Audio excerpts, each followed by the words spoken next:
Gue panggil dia tuh, "Pah, gak kerja?" Tapi dia diem aja sambil baca koran. Gue panggil lagi, sampai gue bener-bener di depan bokap gue. Terus dia nurunin koran yang dia baca. Gue kaget setengah mati. Tiba-tiba mata bokap gue ini keluar. Waduh.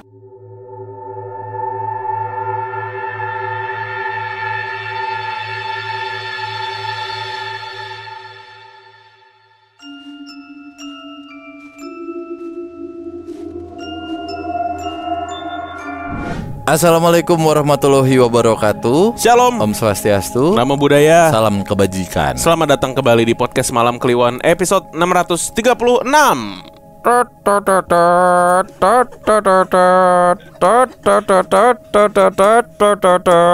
Masuk TV. Anjas. Apa sih itu?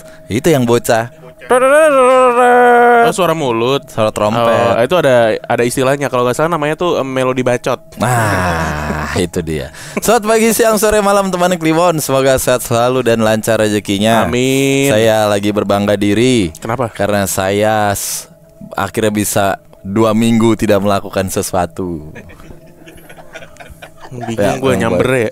Lu 2 minggu gak nge-gym memang bisa? Bisa dong. Bisa lah, nge-gym mah 50 tahun gak nge-gym juga bisa. Iya. Tapi emang gak kepikiran gitu, 2 Apa? minggu gak Indomie gitu? Oh, kepikiran. Pasti susah dong kan nahannya. lagi mau ini kan, Iya, biar gak iya. buncit gitu. Pasti susah gak sih nahan kayak gitu tuh 2 minggu? Kan pasti ada keinginan, Pasti, apalagi kalau pasti. udah malam.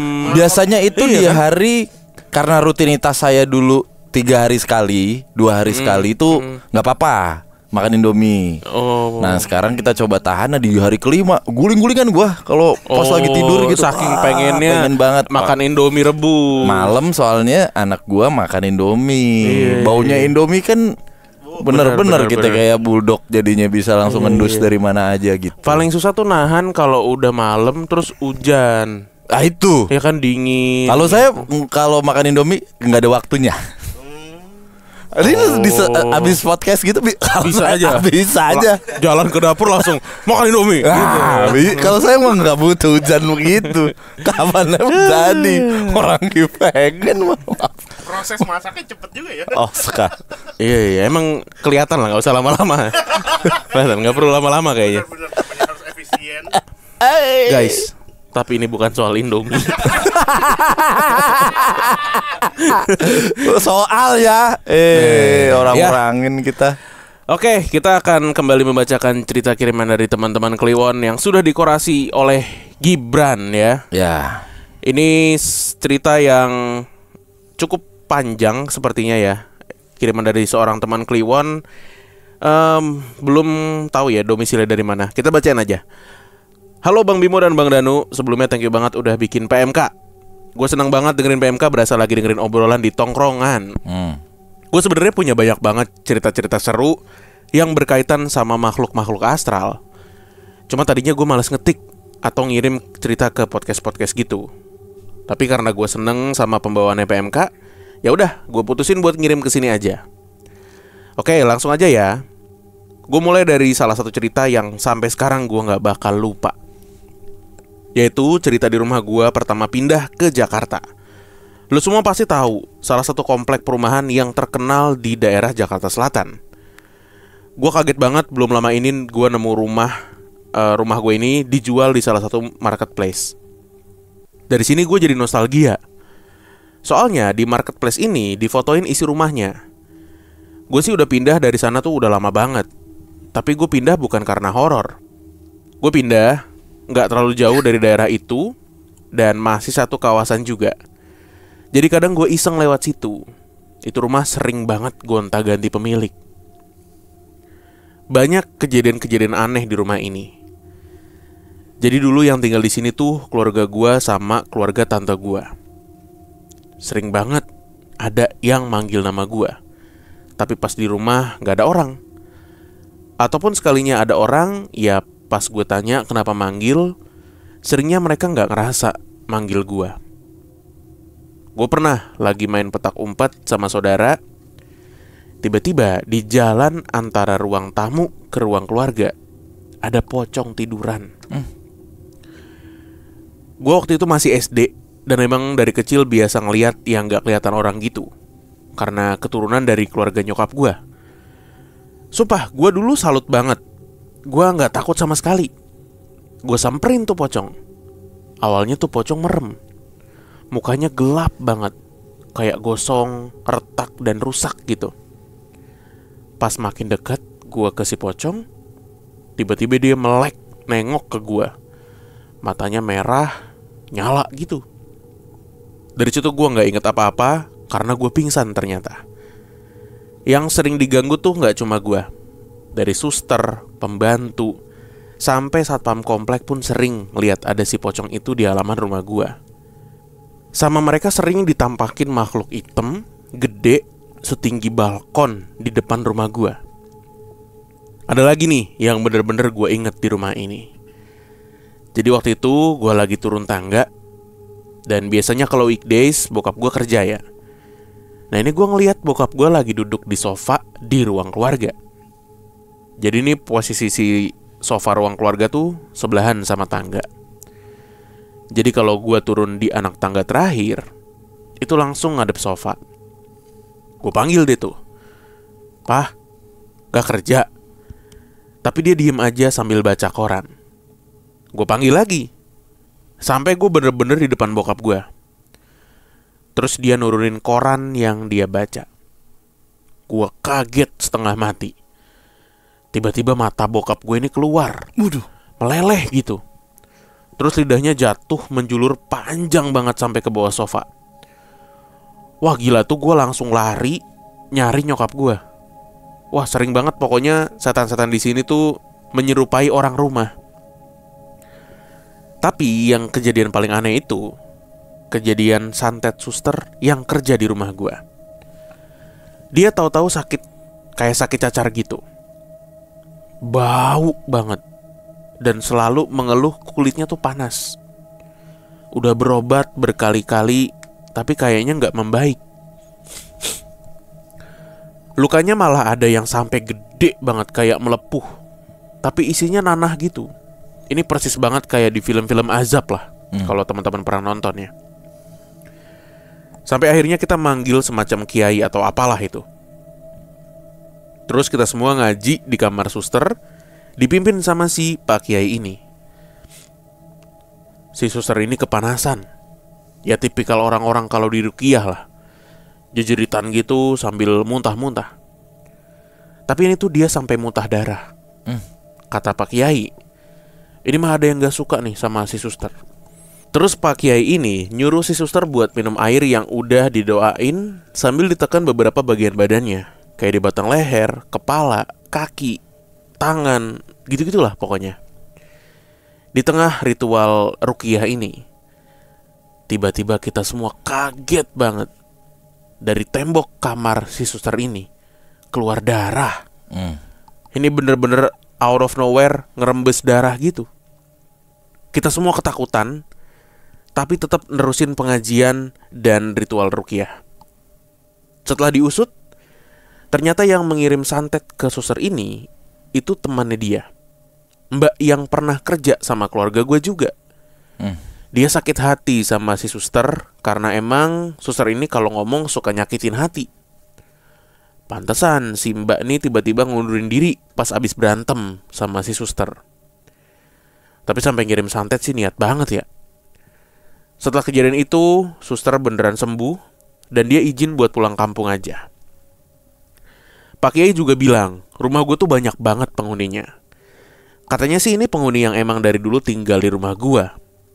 Yang gue bingung, kalau itu makhluk penghuni situ, kenapa pas ada santet bisa masuk ya? Ya nggak tahu juga sih, mungkin karena cuma nyerang satu orang, yaitu si suster tadi, makanya mereka nggak terusik. Saran dari Pak Kiai sih sering-sering dibuat pengajian aja. Itu lumayan ngebantu lah. Cuma nggak lama dari kejadian itu, kita pindah rumah. Ini nggak tahu nih ngaruh atau enggak. Tapi rumah gue tuh posisinya kalau kata orang tuh tusuk sate. Makanya bikin penghuninya nggak betah tinggal di rumah. Sekian cerita dari gue. Terima kasih ya sudah dibacain. Sorry ceritanya panjang dan gak berstruktur. Soalnya kejadiannya udah lama banget. Semoga abang-abang sekalian sehat Amin. biar PMK tetap konsisten. Amin. Nanti kalau udah nggak males, gue cerita lagi.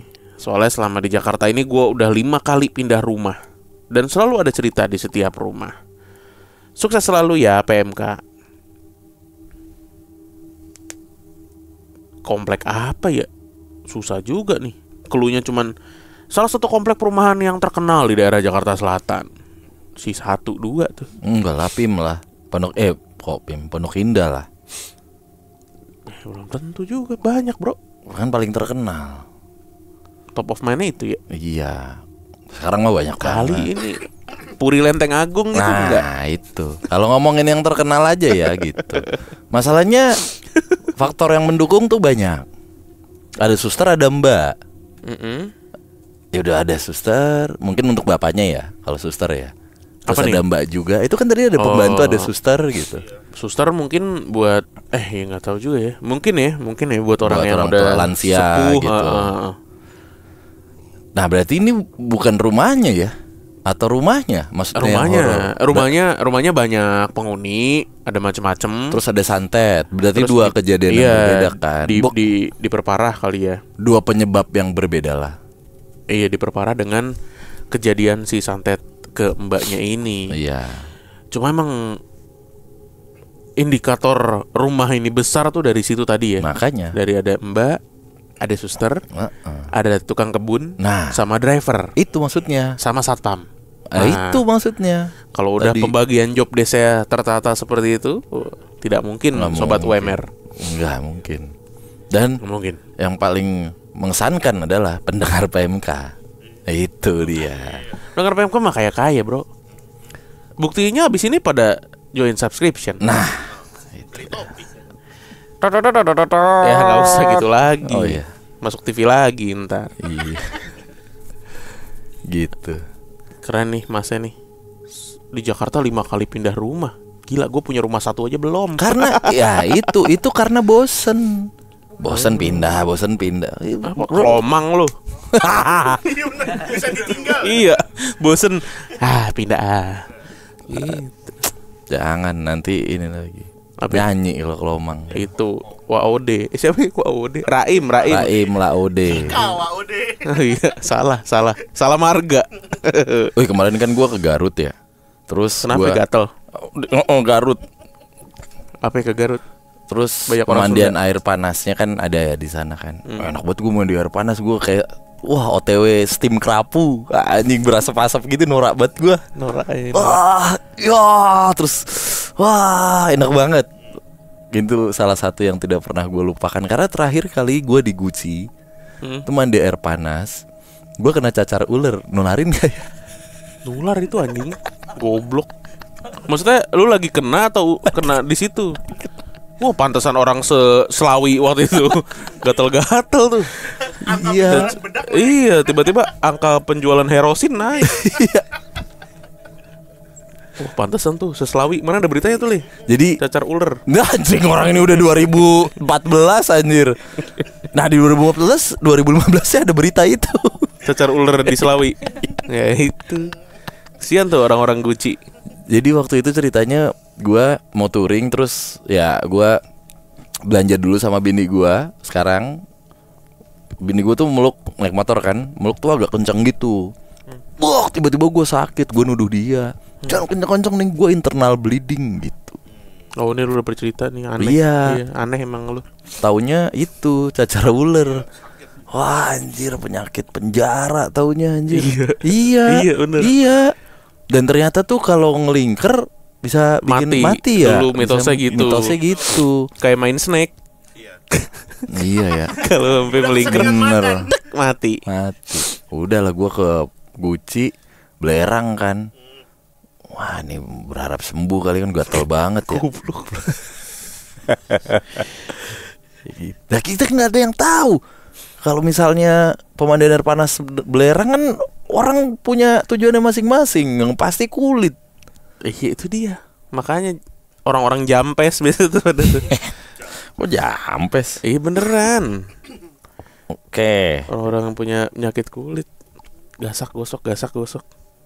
Tapi di sana tuh di Gunung Guntur kan, gue muterin Gunung Guntur gitu, masih ada hutan larangan namanya. Dan di sana tuh masih banyak ular. Terus ada macan tapi yang manjat pohon, yang hitam itu. Macan kumbang. Iya ya, karena dia makannya kan monyet gitu. Dan masih banyak babi hutan. Tongseng monyet. Nah, Macan kumbang makannya tongseng monyet tuh gimana ya? Ya ada yang masak berarti. Disajiin. Ada yang masak. Disajiin. Gitu. Makan. Ngomong-ngomong gunung, ini adalah cerita dengan judul Gunung Lembu 2016.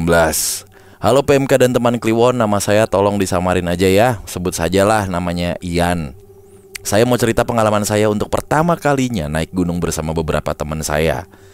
Kami mendaki gunung itu 6 orang, 3 cowok, 3 cewek, dan semuanya merupakan teman sekantor. Gunung Lembu menjadi gunung pertama yang saya daki, karena menurut teman gunung ini adalah gunung yang pas untuk didaki oleh pemula. Karena jalannya yang landai dan tidak terlalu tinggi untuk saya dan beberapa teman saya yang juga pemula. Pergilah kami dari Jakarta sekitar jam 7 malam dan sampai di sana sekitar jam 10 malam lebih. Kami memang sengaja untuk mendaki malam karena ingin sampai di puncak gunung pada pagi hari, karena kami ngincar untuk melihat matahari terbit. Sesampainya di sana, kami langsung siap-siap dan melakukan proses administrasi ke pengurus di sana. Ngobrol-ngobrol lah setelahnya. Ngobrol-ngobrol sejenak sama pemilik warung yang juga menjaga pos tersebut. Ya, sekalian nunggu jam 12 lewat lah untuk mendaki di jam-jam tersebut. Bukan cuma rombongan kami yang naik, karena banyak juga yang ingin pergi malam. Jadi saat itu kami mendaki bersama-sama dengan rombongan lainnya juga. Sekitar jam 12 lewat, akhirnya saya bersama rombongan saya memulai perjalanan. Oh ya, kami adalah rombongan terakhir yang naik malam itu. Kami melewati gerbang pertama, lalu naik. Nah, disinilah keanehan sudah mulai terjadi. Saat kami baru berjalan sekitar 200 meter ke atas dengan jalan yang masih landai, kami berenam mendengar suara lonceng dari kejauhan. Namun, kami menganggap, ya udahlah, hal biasa aja.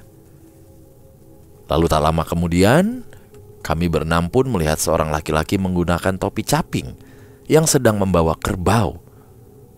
Kami pun semua menyapanya karena menganggap itu penduduk setempat. Jalanlah kami terus dengan tujuan kami harus sampai pos pertama untuk istirahat. Di sini gerimis mulai turun. Dan FYI, jalan menuju pos 1 di Gunung Lembu itu kanan kiri ditumbuhi pohon bambu. Teman-teman yang pernah ke sana pasti tahu. Gerimis mulai jatuh dan kami pun mempercepat langkah kami. Kami juga memilih untuk tidak memakai jas hujan plastik karena akan memakan waktu. Selain itu juga kami berpikir bahwa ini hanya gerimis kecil. Dan di sini mulai aneh. Karena ketika kami berjalan, mulai terdengar suara tangis dari anak kecil dan perempuan yang saling bersahutan dari arah sebelah kiri. Saya mendengarnya dengan jelas. Saya pikir hanya saya yang mendengar. Lalu teman saya di depan yang sering naik gunung bilang, "Udah, kalau lu denger, udah diemin." Dan ternyata semua teman saya denger apa yang saya dengar. Semakin takut rasanya. FYI lagi, saya ini orangnya sangat penakut dengan hal berbau mistis. Namun, saya tetap melanjutkan perjalanan hingga akhirnya kata teman saya, "Sebentar lagi sampai pos 1. Baru saja dia bilang begitu, teman saya yang cewek, panggil saja dia Manda, berteriak, "Ngapain lu?" Ucapannya terdengar keras hingga dia berteriak, "Pocong! Pocong!" Kami semua langsung berlari ke depan menuju ke arahnya. Si Manda terus saja berteriak dan menunjuk ke arah pohon yang ada di depan. Kami semua coba menenangkannya. Saya yang merasa penasaran pun terus melihat ke arah pohon yang dia tunjuk, dan saya tidak melihat apapun. Sampai kemudian teman saya pun berteriak, "Masing-masing kami nggak ganggu, kami cuma mau lewat." Saya nggak tahu apakah karena sugesti atau memang ada. Setelah itu saya sempat melihat seperti ada kain putih di pohon yang teman saya tunjuk itu. Namun saya memilih untuk membaca doa dengan kepercayaan saya dan tidak mau lagi melihat ke arah sana. Akhirnya kami pun berhasil menenangkan si Manda. Dan teman saya yang berpengalaman naik gunung memutuskan untuk tidak melanjutkan perjalanan dan bilang kalau kami baru akan mendaki lagi habis subuh nanti. Sebab dia merasa suasana sudah kurang kondusif.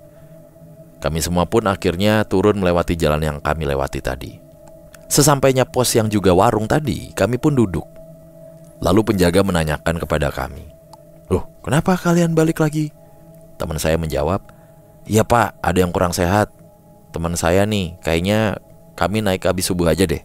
Terus teman saya yang sambil ngobrol sama si penjaga bertanya, "Pak, di sini masih banyak yang berkegiatan malam-malam ya? Tadi saya lihat masih ada orang yang bawa kerbau habis dari sawah ya pak?" Penjaga menjawab dengan santai, "Oh, enggak dek. Di sini enggak ada yang pelihara kerbau, walaupun namanya Gunung Lembu. Namun warga di sekitar sini enggak ada yang pelihara kerbau atau lembu. Ya, mungkin itu ucapan selamat datang aja kali." Kami semua terdiam karena kami semua tadi melihat laki-laki membawa kerbau dan sempat menyapanya. Hingga akhirnya kami tahu kenapa banyak hal aneh yang terjadi selama kami naik. Usut punya usut, si Manda lagi mens ternyata. Di malam kami mau naik dan dia gak bilang karena takut karena dia jadi gak bisa naik nih semuanya. Karena konon katanya orang lagi mens tuh gak boleh naik gunung karena sedang disukai sama hal-hal yang tidak bagus lah. Hingga akhirnya kami naik habis subuh dengan selamat dan turun dengan selamat. Terima kasih sudah dibacakan bang. Sebenarnya ada pengalaman naik gunung yang lebih serem menurut saya pribadi, yaitu Gunung Gede. Karena sampai sekarang masih sering terbayang. Next saya akan cerita lagi ya. Terima kasih. Terima kasih. Gunung Lembu ya? Gunung Lembu, baru denger gue. Sama. Daerah mana tuh ya Gunung Lembu? Kau padamkan cemburu. Itu vokalis. Oh, Jawa Barat bro. Dia ketinggiannya tuh 1000. Oh nggak sampai 1000 ya. Jatuhnya bukit berarti ini. 792 mdpl. Oh enggak ya, enggak. Masih tinggian perahu 2600-an. Iya lo, perahu jelas gunung itu. Aduh. Ada dua hal menarik yang mau gue bahas nih di sini nih. Apa? Yang pertama, kalau ada orang apa namanya? Tadi itu arwah ya. Berarti ya yang pakai caping tuh bapak-bapak. Pakai caping bawa kebo. Nah, kebonya tuh berarti udah meninggal juga ya? Setan juga gitu. Roh, iya, mungkin roh goib juga. Enggak setannya enggak nyari kerbau siapa buat diajak Dibawa, dulu nanti dipulangin gitu enggak ya? Ribet juga ya.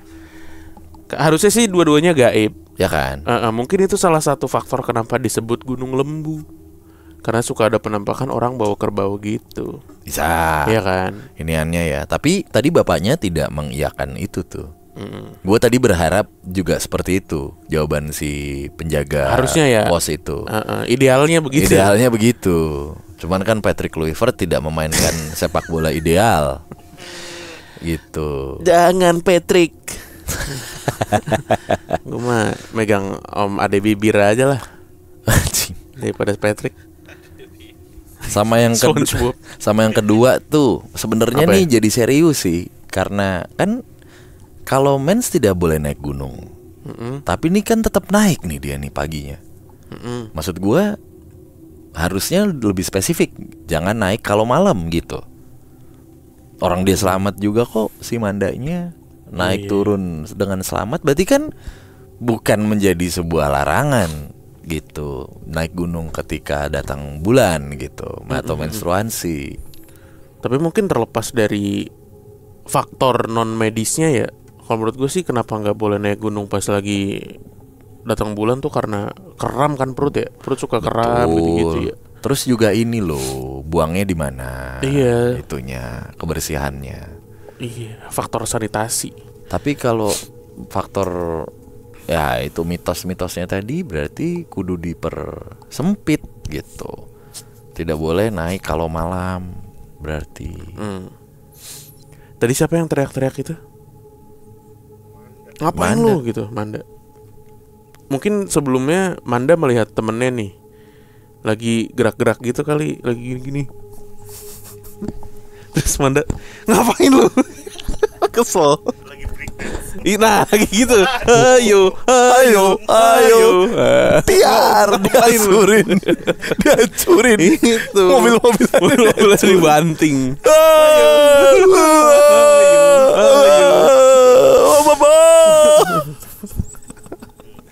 Iya, setelah lagi gini-gini. Diteriakin. Ayo. Iya lagi gini-gini kan. Nyamber. Kok B-boy? Ayo. Goblok. Out of nowhere. Gini. Diteriakin lah sama temennya. Lagi di gunung kok gini-gini.